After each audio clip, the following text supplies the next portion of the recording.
रूस यूक्रेन युद्ध खत्म क्यों नहीं हो रहा है और भारत की नीति। रूस की ताकत दिखाने की चाहत से लेकर नाटो का सपोर्ट, रूस और यूक्रेन युद्ध इस वक्त एक दिलचस्प मोड़ पर है। यूरोप व अमेरिका के दबाव के बावजूद भारत अपनी नीतियां देश के हितों को समझने के बाद ही ले रहा है। लगभग 1 साल से चल रही रूस और यूक्रेन युद्ध थमने का नाम नहीं ले रही है। जब यह युद्ध शुरू हुआ था तब लगा था कि यूक्रेन रूस के सामने ज्यादा दिन नहीं टिक पाएगी, लेकिन इसके विपरीत यूक्रेन ने रूस को कड़ी चुनौती दी है।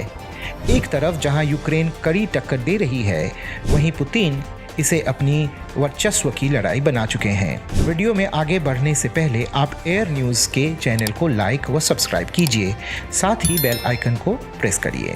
युद्ध एक दिलचस्प मोड़ तब ले लिया जब क्रीमिया के पुल में एक भयानक धमाका हुआ।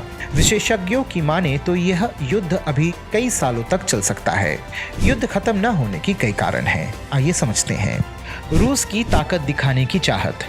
यह लड़ाई पुतिन के लिए सिर्फ एक लड़ाई नहीं रह गई है, वह किसी भी कीमत पर यह युद्ध जीतना चाहते हैं।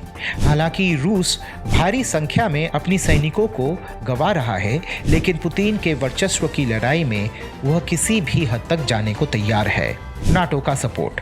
बीबीसी के अनुसार नाटो के कई सदस्य देशों में से कई देश यूक्रेन को भारी मात्रा में गोला बारूद प्रदान कर रहे हैं।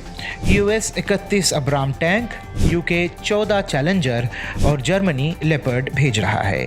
नाटो के सपोर्ट के वजह से यूक्रेन अब तक युद्ध में टिका हुआ है। युद्ध से टलेगा यूरोप का आर्थिक संकट। विशेषज्ञों की माने तो यूरोप इस युद्ध को अपने आर्थिक संकट से उबरने का एक जरिया मान रहा है। हालांकि इसकी सच्चाई को समझने की आवश्यकता है। यह सच है कि यूरोप अपने बलबूते से किसी भी समस्या का हल निकाल सकता है और किसी भी युद्ध के नतीजे को पलट सकता है, लेकिन युद्ध आर्थिक संकट से किसी भी देश को उबार नहीं सकता है। रूस यूक्रेन युद्ध पर भारत की नीति। भारत की भूमिका पर कई सारे प्रश्न चिन्ह उठाए जा रहे हैं। हालांकि भारत के लिए इस समय तटस्थ होने का विकल्प ही सर्वश्रेष्ठ है।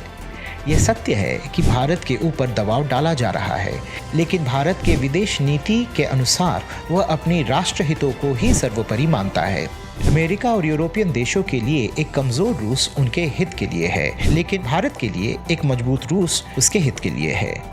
यह देखते हुए भारत अपने विदेश नीति में कोई भी बदलाव नहीं किया है।